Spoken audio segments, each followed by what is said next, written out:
Nadhani maandalizi yetu baada ya mchezo wa juzi yamekwenda vizuri. Ni muda mfupi lakini tumeweza kufanya kama ambavyo inatakiwa kwa ajili ya game yetu ya kesho. Kikubwa vijana wako tayari kwa ajili ya mchezo wa kesho.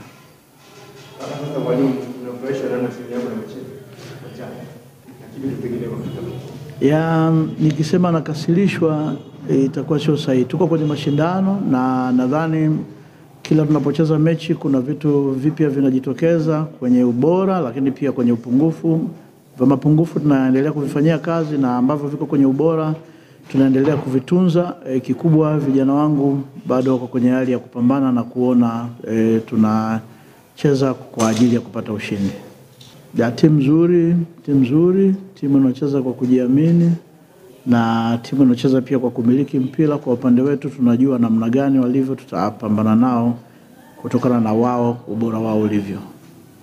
Tuna vijana wawili, watatu. Mmoja bado yuko kwenye shida za kifamilia lakini amesharudi kambini. Hajapata muda wa mazoezi mzuri lakini wawili wana maumivu. Waliobakia wote wako salama, wako tayari kwa ajili ya mchezo wa kesho. Kuna beki wetu wa kushoto Swedi pamoja na beki wetu wa kulia Kabasele, wao kidogo afya zao sio nzuri. Waendelee kuiunga mkono timu yao. Ndio timu pekee iko kinawakilisha mkoa wa Kigoma. Wasidhoofike, waendelee kupambana kama ambavyo vijana wako tayari kuendelea kupambania timu yao ya Mashujaa. Tutacheza na kuona tunapata ushindi. Kwa majina naitwa Samuel Jackson Onditi, mchezaji wa Mashujaa.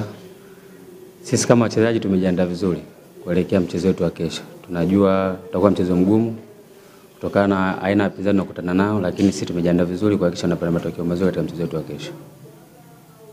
Sisi kama wachezaji tunaendelea kujifunza kwa sababu ligi ni marathon na matokeo ambayo yamekwisha kupita yamekuwa funzo kwetu sisi. Kwa hiyo tuna focus na mchezo wetu wa kesho kuhakikisha yale yaliyotokea mchezo ulioisha haiwezi kutokea tena katika mchezo wa kesho. Japokuwa matokeo yote yanaweza kutokea, lakini tumejiandaa vizuri kuhakikisha tunapata ushindi, kufuta makosa ambayo yametokea katika mchezo wetu ulioisha.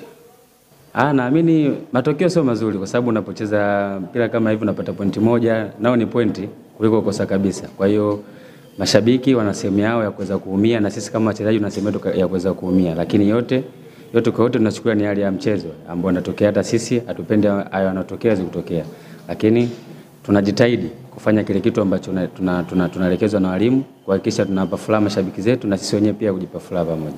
Support yao inahitajika kwa ukubwa sana kwa sababu bila wao sio sisi. Kwa hiyo tunawaahidi support yao inaendelea kutupa, basi waendelee tena kuonyesha katika mchezo wetu wa kesho, na kwa uwezo wa Mwenyezi Mungu kesho tunawaahidi matokeo mazuri ambao wao watafurahia kwa upande wao na sisi tutafurahia kwa upande wetu.